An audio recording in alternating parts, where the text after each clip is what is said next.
से ध्वनि संचरित होते हैं उसे क्या कहते हैं? हाँ ठीक, माध्यम। और आवृत्ति की मात्रा क्या होती है? हर्ट्ज। ठीक है। और कान पर ध्वनि कितना सेकंड तक बना रहता है? 1/10। हाँ ठीक। या और आँख पर कितना सेकंड? 1/16। ठीक है। और अगला हाँ आँख पर। और अगला ध्वनि किसका एक रूप है? ध्वनि किसका एक रूप नहीं, किसका एक रूप है? एक ऊर्जा का रूप है ध्वनि। हाँ, ध्वनि एक ऊर्जा का रूप है। और अगर वायु में ध्वनि चलती है तो किस रूप में चलती है? वायु में ध्वनि चलती है तो किस रूप में चलती है? अनुदैर्घ्य या अनुप्रस्थ? अनुदैर्घ्य के रूप में। ठीक है। और मनुष्य का बाहरी कान क्या कहलाता है? कर्णपल्लव। ठीक है। और अगला बोलेगा कान का कौन सा भाग परिवेश से ध्वनि को एकत्रित करता है?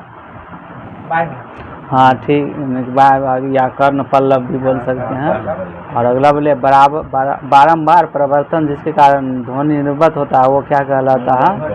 अनुरणन। ठीक है। और श्रव्य ध्वनि तरंग जब और श्रव्य ध्वनि जो तरंग जो है उसका आवृत्ति कितना से कितना के बीच में होता है? 20,000 हाँ ठीक है। और तरंग एक प्रकार क्या है? विक्षोभ। तरंग एक प्रकार विक्षोभ है। ठीक। और अगला कांच में ध्वनि की चाल कितना मीटर प्रति सेकेंड होता है? हाँ तो 56-40 होता है। अगला बोलिएगा कंपन मान सौरित्र द्विभुज क्या उत्पन्न करता है? कंपन सौरित्र क्या उत्पन्न करता है? तो ध्वनि उत्पन्न करता है। ठीक है। और अगला बोले कंपन का अर्थ क्या होता है? कंपन का अर्थ क्या होता है? आगे पीछे होना। ठीक है। या बार बार इधर उधर गति करना। ठीक है, वो भी। हाँ ठीक है। और अगला बोलेगा ध्वनि के संचरण के लिए क्या आवश्यक है? माध्यम। ठीक है। और माध्यम क्या क्या हो सकता है? ठोस, द्रव, गैस। ठीक है। और ध्वनि का जो चाल गमन करेगा सबसे ज़्यादा तीव्र गति किस में गमन करेगा? ठोस में करेगा। ठीक है। और क्या ध्वनि का संचरण निर्वात में हो सकती है? नहीं हो सकती है। ठीक है। और बारंबार परावर्तन जिसके कारण ध्वनि निर्गत होता है इसे क्या कहते हैं? ठीक है, अनुरणन कहते हैं। और कुत्ता और चमगादड़ कौन सी ध्वनि तरंग को सुन सकता है? प्राश्रव। कुत्ता चमगादड़ प्राश्रव तरंग को भी सुन सकता है। और अवश्रव तरंग को कौन अनिक उत्पन्न करके अपना अनिक चलने के लिए आपस बातचीत? गेंडा जब 5 हर्ट्ज से कम आवृत्ति वाला की आवाज ध्वनि उत्पन्न कर सकता है। और अगला बोले हाइड्रोजन में ध्वनि की चाल कितना मीटर प्रति सेकंड होता है? 1269। और जल में ध्वनि की चाल मीटर प्रति सेकंड में? जल में 1483। और एल्युमिनियम में 64-20। हाँ ठीक, 64-20 होता है। और अगला बोलेगा 20 हर्ट्ज से अधिक आवृत्ति को ध्वनि को क्या कहा जाता है? 20 kHz हर्ट्ज से ज़्यादा तो पराश्रव तरंग ध्वनि कहा जाता है। ठीक है। और अगला बोले पोरपाइज जो है ये कैसा ध्वनि उत्पन्न कर सकता है? नहीं, पराश्रव। हाँ, पोरपाइज, डॉल्फिन, ये सब डॉल्फिन, चमगादड़ ये सब जो पराध्वनि उत्पन्न करते हैं, पराध्वनि उत्पन्न। और अगला बोलिएगा छोड़िए इसको, मनुष्य में जो है मनुष्य ने 20 हर्ट्ज से नीचे ध्वनि को सुन सकता है? नहीं सुन सकता है। ठीक है। अब श्रव्य ध्वनि को कौन सुन सकता है?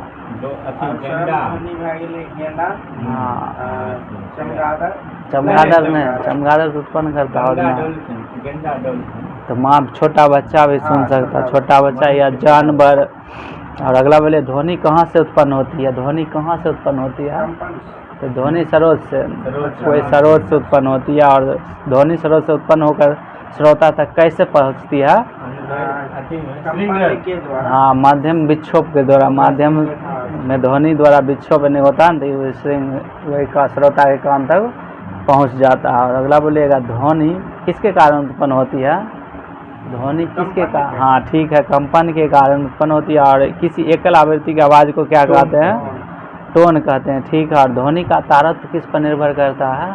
ध्वनि का तारतम्य, हाँ ठीक है, आवृत्ति पर निर्भर करता है। और अगला बोलिएगा समुद्री जल में जो है ध्वनि की चाल कितना होता है? समुद्री जल में 1531 मीटर प्रति सेकेंड। और अगला बोलेगा ध्वनि की प्रबलता ध्वनि उत्पन्न करने वाले कंपनों के किसके वर्ग के समानुपाती होता है? आयाम के समानुपाती होता है। और अगला बोलेगा किसी ध्वनि तरंग के आवृत्ति v और आवर्तकाल t के बीच क्या संबंध है? n बराबर, तो v n बराबर 1/2 टी हो जाएगा, ठीक है, N/1/T हो जाएगा। और स्टेथोस्कोप जो है ये चिकित्सा का यंत्र है, तो ये किसके सिद्धांत पर कार्य करता है? हाँ ठीक है, ध्वनि के परावर्तन के सिद्धांत पर कार्य करता है, ठीक है। और अगला बोलिएगा कंसर्ट हॉल जो होता है, सिनेमा हॉल, तो उसका यानी किस सिद्धांत पर कार्य, वक्राकार छत बनाया जाता है, क्यों बनाया जाता है? हाँ, बारम्बार आवाज़ टकराएगा तो इसको कम करने के लिए, हाँ ठीक है, हाँ ठीक है, वो भी सही है। और अगला बोले किस पदार्थ में ध्वनि का वेग सबसे कम होगा? हाँ, गैस यानी कि वायु, ठीक है। और अगला बोले एक प्रतिध्वनि के लिए स्रोत और परावर्तक के बीच न्यूनतम दूरी लगभग कितना होना है? 17.6, हाँ 17 मीटर, लगभग 17 मीटर। और अगला बोलिएगा ध्वनि संचरण के समय माध्यम में कणों का उच्च घनत्व का क्षेत्र क्या कहलाता है? उच्च घनत्व का क्षेत्र क्या कहलाता है? संपीड़न, हाँ ठीक, उसी को जो उच्च दाब का क्षेत्र होता है उसे शिखर भी कहते हैं। हाँ। और अगला बोलेगा ध्वनि तरंग जो है कैसी तरंग है? यांत्रिक या अनुदैर्ध्य? हाँ ठीक। और अगला बोलेगा तरंग क्या है? हाँ ठीक है, जो किसी माध्यम से होकर गति करता है, नहीं तरंग एक विक्षोभ है जो किसी माध्यम से गति करता है। और अगला बोलेगा ध्वनि तरंग को यांत्रिक तरंग क्यों कहते हैं? ध्वनि तरंग को यांत्रिक तरंग क्यों कहते हैं? क्योंकि इसको माध्यम की आवश्यकता है, हाँ इसलिए यांत्रिक तरंग कहते हैं। और ध्वनि तरंग कैसा तरंग है? अनुदैर्ध्य तरंग है, ठीक है, हाँ माध्यम की तरह, माध्यम की, हाँ इसलिए प्रकाश और यांत्रिक तरंग, हाँ ठीक। और अगला बोलिएगा क्या ध्वनि के संचरण के लिए माध्यम के कण भी आगे की ओर संचरित होता है? तो नहीं होता है, ठीक है, सिर्फ कंपन यानी कि आगे की ओर होता है। और अगला बोलिएगा ध्वनि के संचरण में सिर्फ ऊर्जा आगे बढ़ता है या नहीं?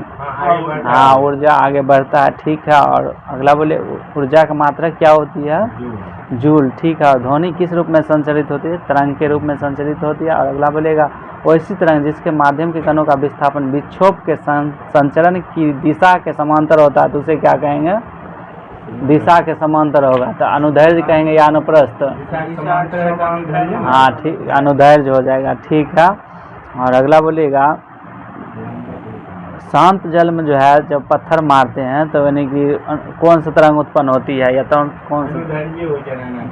तो अनुप्रस्थ होता है, अनुप्रस्थ, नहीं पत्थर जब मारते हैं तो वो अनुप्रस्थ हो जाता है। और अगला बोलेगा ध्वनि तरंग जो है ये यानी क्या होगा? अनुदैर्ध्य तरंग हो जाएगा। और अगला बोले प्रकाश कैसा तरंग है? अनुप्रस्थ तरंग है, ठीक है। और प्रकाश कैसा तरंग है? एक और हो गया, तो ये विद्युत चुंबकीय तरंग भी है, विद्युत चुंबकीय तरंग भी है। और क्या प्रकाश के संचरण के लिए माध्यम आवश्यकता होती है? नहीं होती, ठीक है। प्रकाश निर्वात में चल सकती है? हाँ चल सकती है, ठीक है। और अगला बोलिएगा किसी माध्यम में ध्वनि कैसे संचरित होता है? हाँ हाँ ठीक, संपीड़न और विनर के रूप में संचरित करते हैं, ठीक है, सही है। और अगला बोलिएगा ध्वनि संचरण किन माध्यमों में होता है? तो ठोस द्रव गैस में, ठीक है। और ध्वनि एवं प्रकाश में किसका चाल अधिक होगा? प्रकाश की चाल, ठीक है। इसलिए नहीं क्या होता, बिजली यानी पहले दिखाई देता था और बादल बाद में गरजता है। अगला बोलिएगा जब बादल लगा रहता तो ऊपर में नहीं, बादल के ऊपर में कौन सा आवेश रहता है? धन आवेश, ठीक है। और नीचे में ऋण आवेश रहता है, ठीक है। और अगला बोलिएगा ध्वनि का संचरण को और किस रूप में देखा जा सकता है? तो घनत्व परिवर्तन के संचरण के रूप में, घनत्व परिवर्तन के संचरण के रूप में। और अगला बोलिएगा तरित के गर्जन की ध्वनि चमक के कुछ देर बाद दिखती है, क्यों? क्योंकि प्रकाश की चाल अधिक होती है, ठीक है। और अगला 22 डिग्री सेल्सियस पर ध्वनि की चाल कितनी होती है? 22 डिग्री पर 344, हाँ 344, ठीक है। और 0 डिग्री सेल्सियस पर 331 बोलिए या 32 बोलिए, ठीक है। और अगला बोले किसी माध्यम में ताप बढ़ने पर ध्वनि की चाल में क्या परिवर्तन होगी? जब ताप बढ़ाएंगे तो ध्वनि की चाल में बढ़ जाएगी, ठीक है। और अगला बोलिएगा किसी माध्यम में कणों का कम घनत्व किसको दिखाता है? किसी माध्यम, हाँ ठीक है, निम्न दाब क्षेत्र की दिखाता है। और अगला बोले तरंग संचरण की दिशा में माध्यम का कण एकांक समय में जितना कंपन करता है उसे क्या कहते हैं? आवृत्ति कहते हैं, आवृत्ति कहते हैं। और एकांक समय में दोलनों की संख्या क्या कहते हैं? तो ये भी आवृत्ति, इसको भी कहते हैं। आवृत्ति का ऐसा मात्रक क्या होता है? हर्ट्ज होता है, ठीक है। और आवृत्ति को कैसे प्रदर्शित करते हैं? आवृत्ति को कैसे प्रदर्शित करते हैं? किस? एन द्वारा या न्यू द्वारा, न्यू, एन, न्यू। हाँ न्यू, वही यानी कि एन द्वारा या न्यू द्वारा दोनों यानी कि होता है। और अगला बोले यदि कोई कण एकांक समय में 20 दोलन करता है तो आवृत्ति क्या हो जाएगा? 20 दोलन आवृत्ति, जितना यानी कि दोलन करेगा उतने होगा आवृत्ति भी होगा, 20 टच हो जाएगा, ठीक है। और अगला बोलेगा तरंगदैर्घ्य का SI मात्रक क्या होती है? लैम्डा मीटर होता है, ठीक है। और अगला बोलेगा विरलन किस प्रकार का क्षेत्र होता है? हाँ? विरलन जो होता है तो किस प्रकार का क्षेत्र होता है? निम्न दाब या उच्च दाब? तो वो निम्न दाब, ठीक है। और अगला बोलेगा जब हम यानी कि सघन माध्यम से विरल माध्यम में जाते हैं तो अविलंब से क्या हो जाते हैं? दूर हो जाते हैं। दूर, हाँ ठीक है। और जब विरल माध्यम से सघन माध्यम जाते हैं तो अविलंब से, हाँ ठीक है, अविलंब की और नज़दीक आ जाते हैं, मुड़ जाते हैं। और ध्वनि की प्रबलता अथवा मृदुता किससे ज्ञात की जाती है? ध्वनि की प्रबलता यानी कि मृदुता जो होता है ये किससे निर्धारित की जाती है? तो आयाम से किया जाता है इसका निर्धारण। और तारत्व जो है किस पर निर्भर करती है? आवृत्ति पर निर्भर करती है, ठीक है। और किसी उत्सर्जित ध्वनि की आवृत्ति को मस्तिष्क किस प्रकार अनुभव करता है उसे क्या कहते हैं? तो तारत्व यानी पिच के द्वारा, पिच के द्वारा। और अगला बोलेगा टी बराबर फार्मूला क्या होती है? 2π√L/v। हाँ वो भी होता है, एक और होता है 1/v यानी कि वो आवर्तकाल बराबर, हाँ ठीक है। और ये भी होता है। और अगला बोले आवर्तकाल को कैसे प्रदर्शित करते हैं? आवर्तकाल बराबर 1/। आवर्तकाल को कैसे प्रदर्शित करते हैं? टी से प्रदर्शित करते हैं, ठीक है। और अगला बोलेगा यकृत, पित्ताशय, गर्भाशय, गुर्दे आदि का किसके माध्यम से प्रतिबिंब प्राप्त करते हैं? एक्सरे। तो पराध्वनिक तरंग से, पराध्वनिक तरंग से जो है उसका यानी कि क्या करते हैं यानी कि प्रतिबिंब प्राप्त कर लेते हैं। और अगला बोलेगा तरंग के किसी बिंदु जैसे एक संपीड़न या एक विरलन द्वारा एकांक समय में तय की दूरी को क्या कहते हैं? तरंग वेग कहते हैं, ठीक। और अगला बोले सोनार का फुल फॉर्म क्या होती है? Sound navigation and ranking. हाँ ठीक है, साउंड नेविगेशन एंड रैंकिंग। और अगला बोले सोनार कैसी युक्ति है जिस जल में स्थित पिंडों की दूरी का पता लगाया जाता है सोनार से। और दिशा का चाल मापन के लिए भी यानी कि, हाँ। और इसमें जो है किस ध्वनि का प्रयोग किया जाता है? तो पाराध्वनि का प्रयोग किया जाता है, ठीक है। और इसका, हाँ ठीक है, वायुयान। और हिमशैल का पता लगाने के लिए किस ध्वनि का प्रयोग करते हैं? हाँ पराध्वनि का ही तक प्रयोग करते हैं, ठीक है। और पनडुब्बी जो होता है तो उसमें भी इसी का प्रयोग किया जाता है। और अगला बोलेगा किसी माध्यम में मूल स्थिति के दोनों और अधिकतम विक्षोभ को क्या कहते हैं? आयाम कहते हैं, उसको आयाम कहते हैं। और किसी ध्वनि की आवृत्ति को मस्तिष्क जिस प्रकार अनुभव करता है तो उसको क्या कहते हैं? मस्तिष्क जब अनुभव करेगा किसी भी ध्वनि को तो उसको क्या? तारत्व यानी पिच, जैसे किसका आवाज़ है तो पिच यानी तारत्व से कर लेते हैं। और तारत्व किस पर निर्भर करती है? हाँ ठीक है। और इकोकार्डियोग्राफ जो है ये किस पर यानी किस ध्वनि पर काम करता है? ये किस ध्वनि पर नहीं काम करता है? तो पराध्वनिक, ये भी पराध्वनिक के पराध्वनि तरंग जो है यही काम करता है, इको ECG जो होता है, इकोकार्डियोग्राफ। और अगला बोलेगा प्रबल ध्वनि का आयाम कैसा होता है? प्रबल ध्वनि का आयाम कैसा होता है? अधिक या कम होता है? अधिक होता है, ठीक है। और मृदु ध्वनि का आयाम कैसा होता है? तो कम होता है, ठीक है। और अगला बोलेगा क्या ध्वनि की प्रबलता एवं तीव्रता एक ही है? क्या ध्वनि की प्रबलता एवं तीव्रता एक ही है? ये बात गलत है, नहीं है, ठीक है। और अगर ध्वनि के लिए कानों की संवेदनशीलता के माप को क्या कहते हैं? ध्वनि जैसे कि मापेगा तो कान की संवेदनशीलता को क्या कहते हैं? प्रबलता, प्रबलता कहते हैं। और ध्वनि का परावर्तन कैसे होता है? तो ठोस या द्रव की सतह से परावर्तित होता है, ठोस या द्रव की सतह से परावर्तित होता है। और अगला बोलेगा कान का सबसे छोटा भाग कौन सा होता है? या कौन हड्डी? हाँ ठीक। और अगला बोले क्या ध्वनि का परावर्तन खुरदरी सतह से भी होता है? हाँ होता है, ठीक है, हाँ। और अगला बोले ध्वनि परावर्तन किस नियम का पालन करती है? बहुल परावर्तन। तो प्रकाश के परावर्तन के जैसे ही नियम का परावर्तन, प्रकाश परावर्तन जो होता है उसी नियम का। और मेज पर जोर से चोट मारने पर कैसी ध्वनि सुनाई देती है? मेज पर जैसे जोर से मारेंगे तो कैसी ध्वनि सुनाई? तो प्रबल ध्वनि सुनाई देगी, प्रबल या ज्यादा ऊर्जा वाली ध्वनि सुनाई देगी। और अगला बोलेगा ध्वनि की प्रबलता अथवा मृदुलता जो है किस पर निर्भर करती है? आयाम पर निर्भर करती है, ठीक है। और बच्चों तथा महिला के ध्वनि का तारत्व क्या होगा? अधिक होगा, तारत्व आवृत्ति कम होगा, ठीक है। प्रबल, हाँ पिच जो है अधिक होगा तब न पतला उसका आवाज़ होता है महिला। और अगला वाला मनुष्य की सर्वता का परिसर कितना से कितना है? 20 हर्ट्ज 20,000 हर्ट्ज। हाँ ठीक है। 20 किलो हर्ट्ज। और कुत्ता जैसा जंतु जो है किस आवृत्ति ध्वनि सुन सकता है? कुत्ता जैसा जानवर जो है कितना आवृत्ति वाला कम सुन सकता है? तो 25 हर्ट्ज से कम ध्वनि वाला जो है उसको भी सुन सकता है।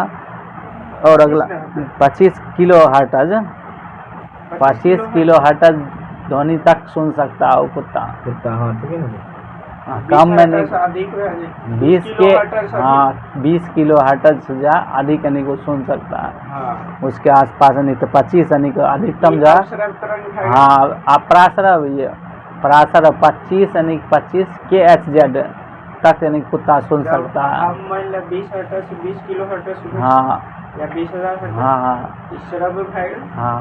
अब 20 हर्ट्ज से कम भाई लेती थी अब सरव अब 20 किलो हर्ट्ज से अधिक या 20,000 पराश्रव। उपराश्रव। हाँ तो 20-25 kHz तक यानी कुत्ता सुन सकता है, उसका क्षमता उतना तक है। और अगला बोलिएगा मेगाफोन लाउड स्पीकर हॉर्न शहनाई जैसे वाद्य यंत्र किस सिद्धांत पर कार्य करता है? तो ध्वनि के बारंबार परावर्तन ठीक है। और अगला बोलिएगा कंसर्ट हॉल सिनेमा हॉल की छत कैसी बनाई जाती है? वृत्ताकार छेद करके बकराकार बनाई जाती है। और अगला बोलिएगा हमें एक से अधिक प्रतिध्वनि कब सुनाई देगी? तो वही ध्वनि के बारंबार परावर्तन होगा तब एक से अधिक ध्वनि सुनाई देने लगेगी। और अगला राइनोसोरस जो आपस में संपर्क जो है कितना ध्वनि अधिक उत्पन्न करता है? 20 हर्ट्ज। तो 5 हर्ट्ज से कम 5 हर्ट्ज तक की आवृत्ति से उपयोग करके यानी कि अपना संपर्क स्थापित करता है। और अगला बोले व्हेल तथा हाथी कैसे ध्वनि उत्पन्न करते हैं? अवस्रव। हाँ ठीक है, हाथी और व्हेल भी अवस्रव ध्वनि। और भूकंप के समय तो कई ध्वनि कौन सा निकलता है? अवस्रव तरंग। और कौन सा अक्रिय गैस भी उत्पन्न होने लगता है? रेडोन ठीक है। और अगला बोलिएगा डॉल्फिन चमगादड़ परपाज कैसी ध्वनि उत्पन्न करते हैं? पराध्वनि। पराध्वनि यानी कभी तुरंत बोले पराध्वनि। और चूहे किस ध्वनि का उपयोग करके खेलता है? नहीं, पराध्वनि उत्पन्न करके खेलता है। चूहा जो है पराध्वनि उत्पन्न करके खेलता है। और अगला बोले सल्व किस ध्वनि को सुन पाता है? मोथ जो होता है सल्व, तो चमगादड़ द्वारा उत्पन्न पराध्वनि जो होता है तो उसको भी सुन सकता है सल्व। हाँ मोथ है मोटी है मोथ है सल्व। और अगला बोलेगा सर्पिला सल्व मोथ। और अगला बोले सर्पिलाकार नली विषम आकार के पुर्जे इलेक्ट्रॉनिक अवयव साफ करने के लिए किसका उपयोग कर सकते हैं? किस ध्वनि का? पराध्वनि का है तरंग के ऊपर एक ठीक है। और ECG का फुल फॉर्म क्या होता है? हाँ ठीक है, इकोकार्डियोग्राफी। और ECG का हाँ